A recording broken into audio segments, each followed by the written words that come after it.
अस्सलाम वालेकुम। वालेकुम सलाम। आज हमारे साथ प्रोफेसर नदीम अहमद फराज मौजूद हैं। आपसे ये सवाल है कि इस मुल्क में यूथ की एम्पावरमेंट कैसे मुमकिन है? हाँ, बड़ा ही अहम सवाल है इस मुल्क के लिए, मुमलिकत खुदादाद पाकिस्तान की यूथ के लिए, कि इस वक्त जो पाकिस्तान में, मैं अक्सर अपने लेक्चर्स में ये कहता हूँ कि पाकिस्तान में पॉपुलेशन डिविडेंड है। पॉपुलेशन डिविडेंड का मतलब ये होता है कि जिस मुल्क में जवानों की, यूथ की तादाद ज़्यादा हो, उसे पॉपुलेशन डिविडेंड का नाम दिया जाता है। तो अब अगर ये यूथ की तादाद ज़्यादा है तो ऑब्वियसली ये यूथ अपना कंट्रीब्यूशन करे इकॉनमी के अंदर। तो यूथ का जो कंट्रीब्यूशन है इकॉनमी के अंदर, ये उसी वक्त मुमकिन है जब आप इनको एम्पावर करेंगे। और यूथ की एम्पावरमेंट के लिए ज़रूरी है कि आप एंटरप्रेन्योर्स पैदा करें, आप स्मॉल बिज़नेस ओनर्स पैदा करें, एंटरप्रेन्योर्स पैदा करें।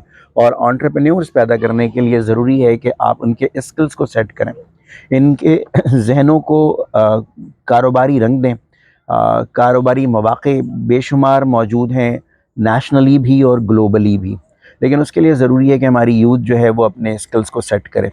अब एक जो बड़ा ही संगीन मसला और गंभीर मसला है, वो ये है कि इस मुल्क में जो ऐसे अफराद या ऐसे लोग जो कि कंट्रीब्यूट कर सकते हैं, इंडस्ट्रियलिस्ट हैं, या फिर बड़े ट्रेडर्स हैं, या फिर जागीरदार हैं, या फिर अल्लाह ने उनको बड़े रिसोर्सेज से नवाजा है, जब वो इस मुआशरे में अपना कंट्रीब्यूशन डालते हैं तो उनसे गलती ये होती है कि वो नॉन डेवलपमेंट एक्सपेंडिचर्स में चले जाते हैं।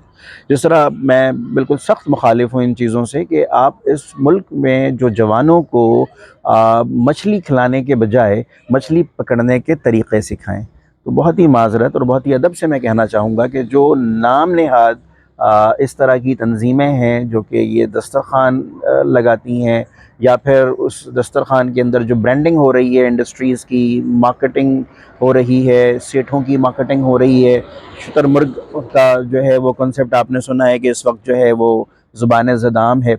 तो ये वो सारी चीज़ें हैं कि जहाँ पर मैं ये महसूस करता हूँ बीइंग एन इकोनॉमिस्ट कि ये आप नॉन डेवलपमेंट एक्सपेंडिचर्स कर रहे हैं। तो अगर आप इन्हीं पैसों से इंडस्ट्रीज़ लगाएं, इन्हीं पैसों को आप छोटे छोटे कारोबारी अफराद जो हैं उनको अपने पैरों पे खड़े करने के मौके दें, और उनको कर्ज़ हसना के तौर पर आप कुछ इस तरह की चीज़ें करें कि वो छोटे छोटे कारोबार शुरू करें। अगर इस मुल्क में हंगामी और इनकलाबी बुनियादों पर आप जवानों को कारोबार सिखाएंगे और छोटे छोटे कारोबार उनको देंगे, उनके मौक़े देंगे, तो आप यकीन करें कि आप ख़ानदानों को, यानी कि हज़ारों और लाखों ख़ानदानों को आप जो है इकोनॉमिकली एम्पावर करेंगे। तो मैं तो सिर्फ यही कहना चाहूँगा कि जो इस वक्त यूथ है वो कोशिश करे कि वो स्किल्स की डेवलपमेंट करे, और जो साहिब इक़्तिदार हैं और फिर जो इस तरह के लोग हैं जो कि इस्तात वाले लोग हैं, उनसे भी गुजारिश है कि आप एंटरप्रेन्योर्स के लिए काम करें, इस मुल्क की यूथ को एम्पावर करने के लिए